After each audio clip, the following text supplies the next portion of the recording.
All right, in this video, I'm going to walk through the basics of the Roth IRA. It's a retirement account. It's a great one.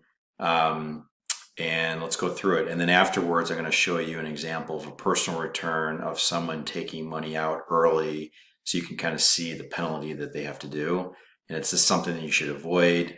I'll say it now and I'll say it throughout the whole video. Setting up this Roth retirement account, whether it's the Roth, whether it's you have a traditional IRA, whether it's a 401k, keep your money in your retirement accounts. Don't take it out until you're retired. That's the whole purpose of setting these accounts up. We don't like to see when people take money out early.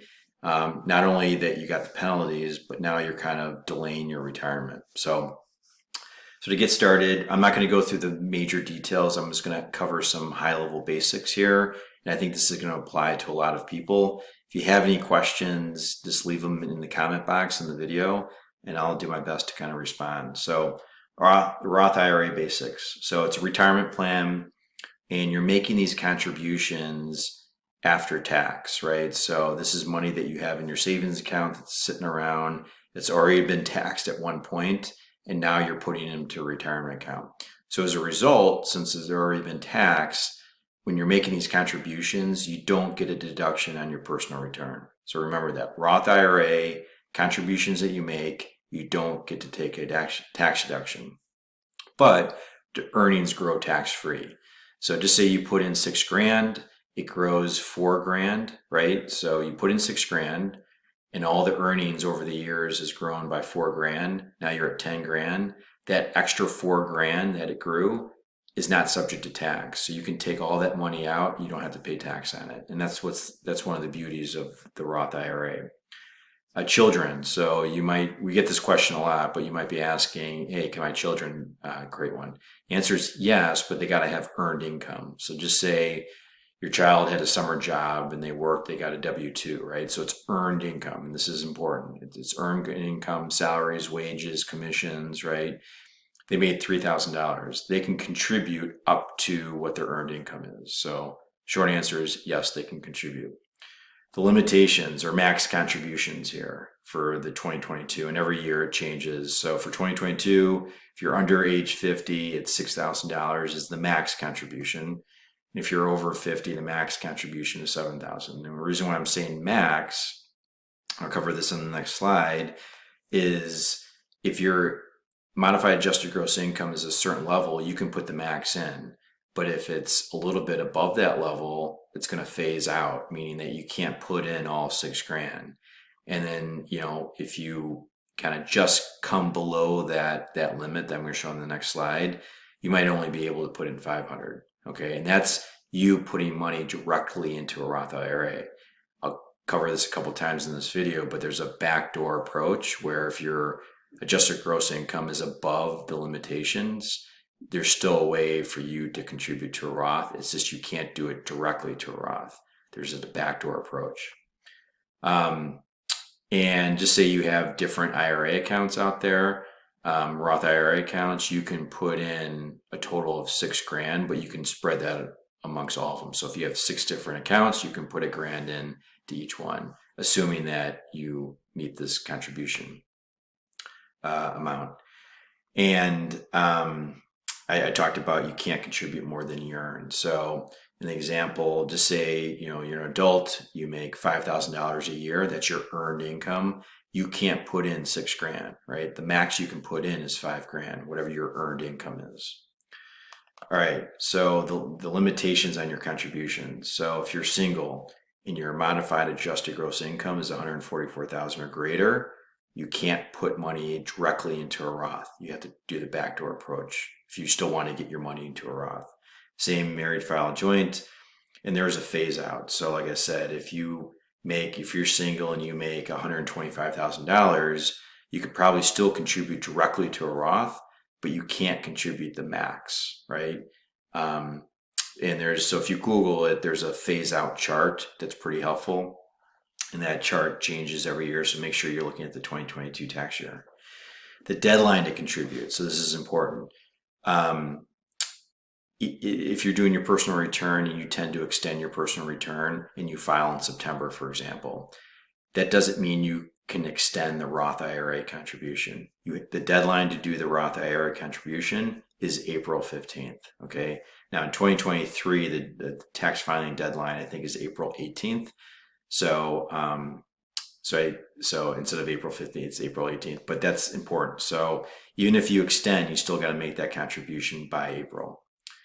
And then another question that we get a lot is, what if I have a 401k? Can I still contribute to a Roth? And the answer is yes, right?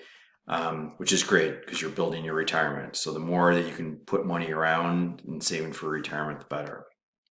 Earned income. So what this doesn't include, that's like rental income, interest income, dividend income, pension income. That's non-earned income. So if that's all you earn, you can't contribute to a Roth IRA. So that's very important. Like, we've seen this happen before, and you just don't want to get caught in that trap. All right, withdrawals. So to take money out tax-free, you got to be 59 and a half years of age or older, and you have to have had your Roth account for at least 5 years. So if you meet both of these requirements, excuse me, you can take the money out. It's non-taxable. Now, in the example where I said you put in 6,000, it grew 4,000, right? And now your total balance is 10 grand.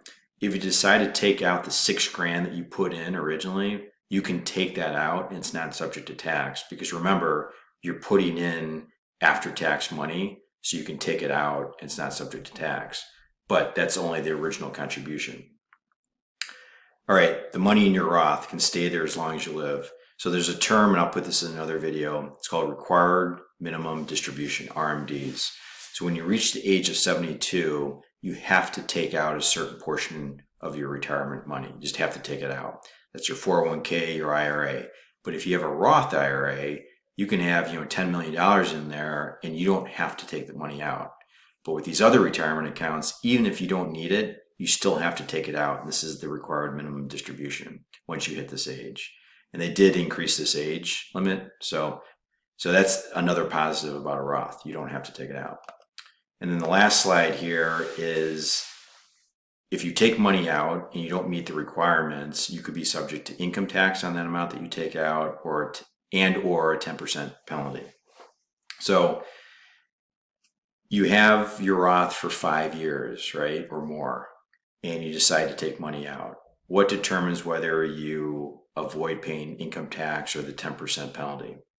So you've had it for 5 years. That's one thing. Okay, you got to meet A, and you got to meet one of the B criteria. So you're either 59 and a half or older, you become disabled, or you take out up to 10 grand to buy your first house. So if you meet one of these three and you've had your account for 5 years and you take money out, you don't incur income tax. You don't have to pay income tax on that amount, and you don't have to pay a 10% penalty. Now, what if you've had your Roth account for less than 5 years and you take money out? Well, you're going to have to pay income tax on the money that you take out. But if you meet one of these requirements here, you don't incur this 10% penalty tax, okay? And that 10% penalty tax is on the amount that you take out. And I'll show this in an example here. So let's go back to our Ferris and Sloan, and I changed this tax return up a little bit. But we look at their adjusted gross income, and assuming this is the same as their modified adjusted gross income, so it's $150,000. So based on this, they can contribute directly to a Roth, okay? Because they're under that $214,000 limit. The $214,000, this is in that slide. And this, by the way, changes every year. So make sure, if you kind of Google it, make sure you're looking at the right year. So they can contribute. And in this tax return, they're in a refund position of about $8,600, okay? Now Ferris, he wants to buy a new car, and he doesn't have money laying around. So what does he do? He decides to take 15 grand out of his Roth IRA. So I'm going to show you what penalty he has by doing that. Like I said, I don't recommend it. As much as you want to, buy something or you need cash right away, I just don't recommend it. Maybe, this is where financial planning comes into play, and kind of setting goals, right? And I'll cover this in other videos. you shouldn't be surprised about buying some truck or buying some car, right? Like you should have planned ahead for that so you don't have to dip into your retirement savings.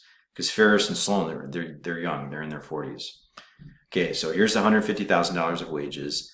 Here's that $15,000 of income now that he's got to pay on that distribution that he took from his Roth IRA. Okay, so he's got to pay tax on that, plus he's got to pay a 10% penalty on the 15 grand, which is $1,500. Okay, so he went from getting a refund of about 8 grand to now a refund of about 3 grand.